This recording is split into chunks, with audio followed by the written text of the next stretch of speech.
राम राम। शरणों सतगुर ध्याल को, मुख हृदय हरि नाम। नित प्रति संगत साधकी, आजीवन मोक्ष सुख राम। राम राम। हमारा सतगुरु सुखराम जी महाराज के ग्रंथ में अजर लोक ग्रंथ चल रहा है। सतगुरुदेव अजर लोक, जहां पर काल की भी पहुंच नहीं है, ऐसे अजर लोक की महिमा कर रहे हैं। आज की ज्ञान की चर्चा में सतगुरुदेव बता रहे हैं, भक्ति करते हुए अधिकतर लोगों के मन में ये सवाल बार बार उठता है कि 10वें द्वार पे आत्मा ने 10वें द्वार को पार कर लिया, अब वह अखंड धुन भी सुन रही है, रात दिन इस धुन का आनंद भी ले रही है, अमृत के समान वह ज्ञान के वचनों को भी सुन रही है और दिन ब दिन उसका आनंद बढ़ता जा रहा है। लेकिन अब उससे आगे क्या? अब उसे और आगे कहाँ जाना है, क्या करना है? बस यही स्थिति बनी रहेगी या इससे और भी कहीं अधिक आगे जाना है? बहुत से विचार उसके मन में ये बात चलती रहती है। तो इन सब प्रश्नों के उत्तर देते हुए आज सतगुरुदेव बता रहे हैं और उदाहरण सहित बता रहे हैं। जैसे सब सो दस्या नीर के माही, नीर ही नीर और कछु नाही। ब्रह्म धाम का भेद बताया, 10वें द्वार ब्रह्म वर पाया। सतगुरुदेव उस ब्रह्म धाम का भेद बता रहे हैं और ये भी कह रहे हैं कि जिस आत्मा ने इस 10वें द्वार को पार किया तो उसने अपने ब्रह्म वर को प्राप्त कर लिया, यानी परमात्मा की प्राप्ति कर ली, यानी उस परमात्मा के देश में इस आत्मा का निवास हो गया।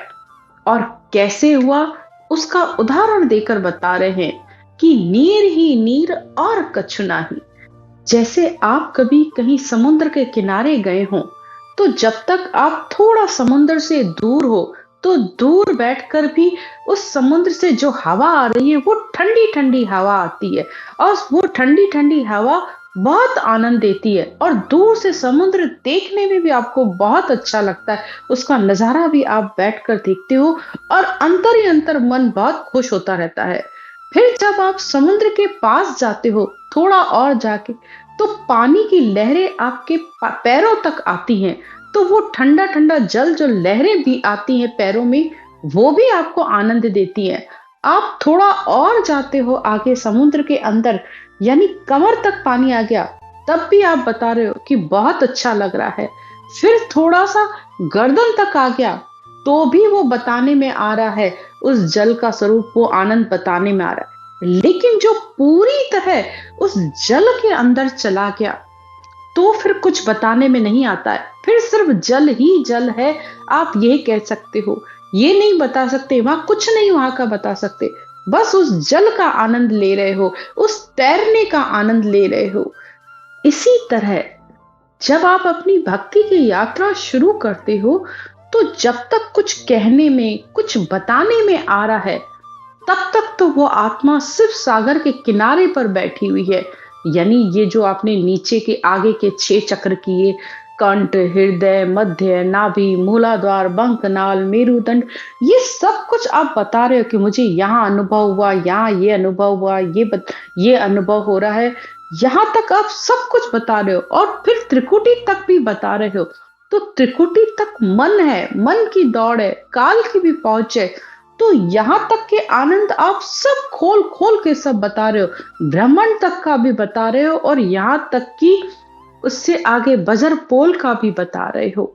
यानी होड़ काल ब्रह्म तक के आनंद बताने में और कहने में आते हैं कि आपने ज्योति देखे, उजाले देखे, प्रकाश देखा, यानी जो भी अनुभव कहने और बताने में आ रहा है, तो वो अभी तक सागर के तीर पर है, उन लहरों का आनंद लिया जा रहा है, यानी वो बताने पर आया है। अभी उस आत्मा ने 10वां द्वार पार नहीं किया है, लेकिन जो 10वें द्वार को पार कर लेती है वो आत्मा केवल पद में पहुंच जाती है और केवल पद में पहुंचकर ही वो आत्मा निकेवल होती है, यानी केवल पद पर सता समाधि लगती है और सता समाधि का आनंद आत्मा रात दिन इस धुन को सुनती रहती है और मुंह से रटना करती रहती है।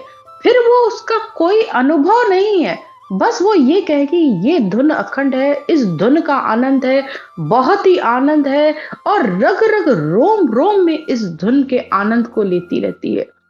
तो ये हो गया समुद्र में समाने की तरह, यानी समुद्र में अब वो आत्मा समा गई, बूंद सागर में समा गई, तो वो मिलकर एक हो गई। अब वो सिर्फ उसके आनंद ही आनंद है। इसी तरह सत्ता समाधि, यानी इस धुन को सुनते सुनते जब वो शून्य समाधि में चली जाती है, तो वो आत्मा उस आनंद पद में समा गई, उस सत्स्वरूप परमात्मा में समा गई, वो खुद ब्रह्म हो गई, और फिर ब्रह्म ही ब्रह्म है। बस ये धुन ही धुन है और कुछ भी नहीं है, न कोई चैन है, न कोई बात है, कुछ भी कहने में नहीं है। बस वो कहेगी आनंद है, आनंद है, और वो इस धुन का आनंद है। लेकिन जब तक भंवर गुफा तक है, तब तक ये नवतत्व लिंग शरीर भी उसके साथ है, यानी 5 विषय, 4 अंतःकरण, यानी मन, बुद्धि, चित्त, अहंकार। तो पांचों विषय, 4 अंतःकरण, त्रिय ताप, ये सब भंवर गुफा तक तो संग हैं। तो अभी वो समुद्र के किनारे पर है, यानी धुन होते हुए भी धुन का तो आनंद ले रही है, लेकिन ये जब तक नहीं खत्म हुए, तब तक ये मत समझ लेना कि भंवर गुफा को पार किया है, क्योंकि 10वें द्वार पार के बाद तो फिर वो आत्मा ब्रह्म का स्वरूप है। फिर उसके भरमों कर्मों सबका नाश हो जाता है, कुछ भी नहीं अंदर उसके बचता है, कोई कसर बाकी नहीं रहती है। इसी बात को सतगुरुदेव कहते हैं, मन की सूते सबे नहीं जावे, या कसर केवल नहीं आवे। यानी केवल में मिले बिना इस मन के संकल्प विकल्प समाप्त नहीं होते हैं, ना ही जाते हैं। जब तक मन में संकल्प विकल्प चल रहे हैं, चिंता है, आशा है, भरम है, कर्म है, करनियों है अभी मन में, तो अभी वो केवल में नहीं पहुंची है। लेकिन ये निश्चित है, जिसको ये धुन सुनाई दे रही है, तो वो इस धुन के साथ रटना करते करते करते करते निश्चित तौर पर उसके ये सारे भरम कर्म खत्म होंगे, और वो आत्मा 10वें द्वार को पार कर लेगी। और जिसने 10वां द्वार पार कर लिया, तो वो आत्मा निश्चित तौर पर उस परम पद में समाएगी, उस सत्स्वरूप परमात्मा में समाएगी। लेकिन अगर कोई सी भी कसर रह जाती है, तो फिर उसे आना पड़ता है। फिर आगे कहते हैं, शिवजू आपी सतयुग सारे, आधे पड़े जलम वाधारे। सदगुरुदेव सतयुग की बात करते हुए कहते हैं कि सतयुग में सब सत्य ही सत्य था, तो सब आत्माएं शिव ब्रह्म की प्राप्ति होती, लेकिन शिव ब्रह्म से भी समय पाकर उस आत्मा को आना पड़ता, क्योंकि सत्य पर भी ये पक्ष निष्पक्ष ज्ञान नहीं है। क्योंकि सिर्फ अगर ये सोचा जा रहा है कि मैं नम्रता धारण कर लूं, गरीबी धारण कर लूं, समता धारण कर लूं, सत्य पर चलूं, तो हाँ, उसका फल पदवी अवश्य मिलता है। निष्फल संसार में कुछ भी नहीं है, छोटी से छोटी मेहनत का भी फल संसार में मिलता है। तो ये तो फिर भक्ति मार्ग है। निश्चित तौर पर सत्य पर चलने पर उस आत्मा को शिव ब्रह्म की प्राप्ति होती है, लेकिन फिर भी वो कसर बाकी रहने से वो आत्मा उस 10वें द्वार पर पहुंचकर भी फिर वापस आ जाती है। आगे सतगुरुदेव कहते हैं, कलयुग संत एक भवतारी, क्षेत्र विदे मोक्ष अधिकारी। संसार में आत्माओं को मोक्ष का अधिकार तब मिलता है जब कोई केवली संत संसार में आते हैं और ये केवल ज्ञान को धारण करते हैं।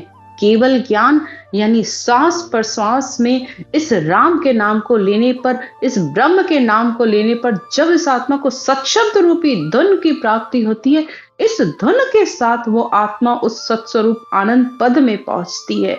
वो संत मोक्ष के अधिकारी होते हैं, यानी संसार में आत्माओं को मोक्ष की प्राप्ति कराने वाले होते हैं। भगवत समूह सदा वावीसी, सतयुग त्रेता द्वापर जैसी।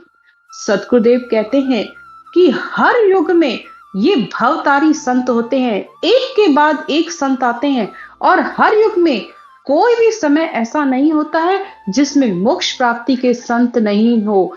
एक के बाद एक आप देखिए, कबीर साहब, नानक साहब, दादू साहब, दरियाव साहब, सुखराम जी महाराज, कितने ही संत एक के बाद एक आए, और सतयुग से लेकर सतयुग, त्रेता युग, द्वापर युग, अनेकों केवली भगवंत हुए हैं, 24 तीर्थंकर, जिन्होंने अनेकी आत्माओं को मोक्ष की प्राप्ति करवाई है। तो भगवत बीसी यानी परमात्मा प्राप्ति का रास्ता हमेशा खुला रहता है, कभी भी बंद नहीं होता है। और इस समय तो कलयुग में इस ग्रंथ को औधा मिला हुआ है, सम्राट की पदवी मिली हुई है। इस ज्ञान को पढ़कर, सुनकर, इस विधि के द्वारा सुमरन करने पर ही वो शब्द धुन की प्राप्ति हो रही और अनेक आत्माएं मोक्ष में जाएंगी। ये सतगुरुदेव साफ कहते हैं कि इस समय तो ये कलयुग में तो इसकी वीसी चल रही है। कलयुग में केवल राम का आधार है और किसी का भी नहीं। आगे सतगुरुदेव कहते हैं, केवल होए निकेवल होई, फिर जन्म नहीं धारे कोई। जो आत्मा केवल पद में पहुंची, यानी 10वें द्वार को पार करके केवल पद में पहुंची और उस केवल में समा गई। केवल कहते हैं 10वें द्वार को और निकेवल कहते हैं आनंद पद को। तो जिसने केवल पद की प्राप्ति कर ली, तो वो निश्चित तौर पर उस आनंद पद में समाएगी और उसके बाद उस आत्मा का जन्म मरण खत्म हो जाता है, क्योंकि आत्मा का अस्तित्व ही मिट जाता है। वो आत्मा इस काल के घेरे से मुक्त हो जाती है। जिस तरह बूंद सागर में समा जाती है तो फिर उस बूंद का कोई अस्तित्व नहीं रहता है, इसी तरह ये आत्मा परमात्मा में समा जाती है। इस आत्मा रूपी बीज ही खत्म हो जाता है और जब बीज ही नहीं रहेगा तो अंकुर फूटेगा ही नहीं, न वो उत्पत्ति में आएगा। इसीलिए कहा जाता है बीज जलाओ आत्मा, यानी इस आत्मा रूपी बीज को जलाकर खत्म कर दो। यानी रात दिन इस रटना, इस सुमरन को इतना करो कि ये आत्मा परमात्मा में मिलकर एक हो जाए, फिर कुछ बचे ही नहीं। वो सिर्फ ब्रह्म ही ब्रह्म, ब्रह्म ही ब्रह्म। केवल मिले न केवल माही, तब है ब्रह्म और कछु नाही। यानी जब वो केवल में मिलकर वो आत्मा निकेवल हो गई, यानी सत्ता समाधि से शून्य समाधि में चली गई, फिर न इस शरीर का भी होश नहीं और यहाँ तक कि इस धुन को भी सुनना बंद हो गई, यानी पूरी तरह समा गई।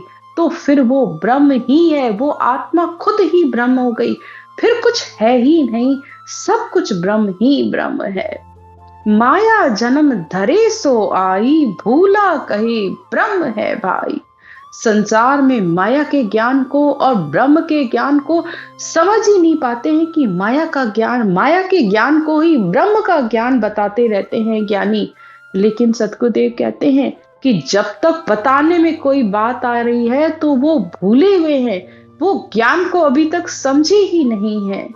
दरी देह अवतार कहावे, केवल ब्रह्म कूख नहीं आवे। जिसने शरीर धारण किया है तब तक वो ब्रह्म नहीं है, क्योंकि जो शरीर धारण करके आ रहा है तो वो तो गर्भ से जन्म ले रहा है ना, और गर्भ से जन्म लेने वाले कभी भी पूर्ण ब्रह्म नहीं होते हैं। जैसे राम जी ने वशिष्ठ मुनि जी ने कहा, वशिष्ठ मुनि जी ने जब राम जी से कहा कि हे राम तुम ही ब्रह्म हो, तब राम जी ने कहा हाँ मैं ब्रह्म हूं, लेकिन मैं पूर्ण ब्रह्म नहीं हूं, क्योंकि मेरे अंदर अभी भी 5 विषय, त्रिय, ताप, संकल्प, विकल्प, सब कर्म मेरे साथ हैं, तो मैं पूर्ण ब्रह्म नहीं हूं। तो जो अवतार भी शरीर धारण करके आ रहे हैं तो वो भी पूर्ण ब्रह्म नहीं है, और जो उनको पूर्ण ब्रह्म कह रहा है तो वो अभी भूला हुआ है। वो अभी माया के ज्ञान में और ब्रह्म ज्ञान के अंतर को अभी तक समझ नहीं पाया है, क्योंकि केवल ब्रह्म तो प्रकट होता है, जन्म नहीं लेता है। और जब ऐसे केवली भगवंत संसार में आते हैं तो वो प्रकट होते हैं, वो गर्भ से नहीं आते। जैसे कबीर साहब के लिए कहा जाता है कि वो पुष्प से जन्मे, सुखराम जी महाराज के लिए भी कहा जाता है कि वो प्रकट हुए हैं, उन्होंने गर्भ से जन्म नहीं लिया है। फिर आगे सतगुरुदेव कहते हैं, धरिये को पूजे पुजावे, पूर्ण ब्रह्म कछु नहीं पावे।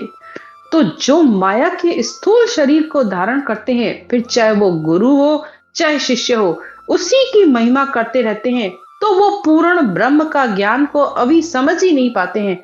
इस शरीर को पूज रहे हैं और पुजवा रहे हैं, तो वो पूर्ण ब्रह्म कैसे हो सकते हैं? उनके पास अभी पूर्ण ज्ञान है ही नहीं। जो इस नाशवान शरीर की पूजा करवा रहा है, तो उसने कहाँ ब्रह्म को पहचाना? भाई, पूर्ण ब्रह्म, उस केवल ये ब्रह्म की बात हो रही है, तो कहाँ शरीर की पूजा वहां मायने रखती है? तो जब तक शरीर को पूज कर समझ रहे हो कि वो परमात्मा मिल जाएगा, तो नहीं मिलने वाला। धन दो करे जगत के माही, केवल पंथ सिरे पे बह जाई। तो संसार में शरीर को पुजवाना तो ये इसी तरीके से है। संसार के माया के धंधे में लगे हुए हो और सोचते ये हो कि मुझे पूर्ण ब्रह्म की प्राप्ति हो जाए। उस पूर्ण ब्रह्म, केवल ब्रह्म की प्राप्ति तो सिवाय इस सांसों के मंथन में इस राम के नाम को लिए बिना तो नहीं हो सकती। इस बात को आप अच्छे से समझिए कि संसार में सत्य हमेशा सत्य रहता है, जो झूठ है वो झूठ ही रहता है। तो माया के ज्ञान से ब्रह्म की प्राप्ति नहीं हो सकती। राम राम। आज की चर्चा यहीं तक। राम राम।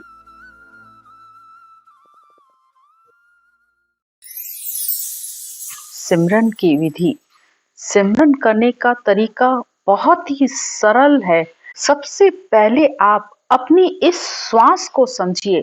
हमारी नाभि से जब हम श्वास को ऊपर की तरफ ले जाते हैं, यानी नाभि से गहरा सांस लिया और वो नाक तक गया और फिर वापस उसे नीचे छोड़ा तो वो नाभि में गया, यानी ये श्वास अंदर गोल माला की तरह हमारे अंदर घूमता है। थोड़ा सा आप इस श्वास को देखने की कोशिश करिए। गहरा श्वास लिया, जब श्वास नाभि से लिया तो उसमें आपको राम राम बोलना है और जब छोड़ा तब भी राम राम बोलना है, वो भी कंठ और जीभ के साथ। अगर आप लोग पहली बार कर रहे हो तो जैसे अनुलोम विलोम किया जाता है, ये बस वही तरीका है। श्वास को ऊपर ले जाते हुए राम राम राम राम राम राम राम राम राम राम राम राम राम राम राम राम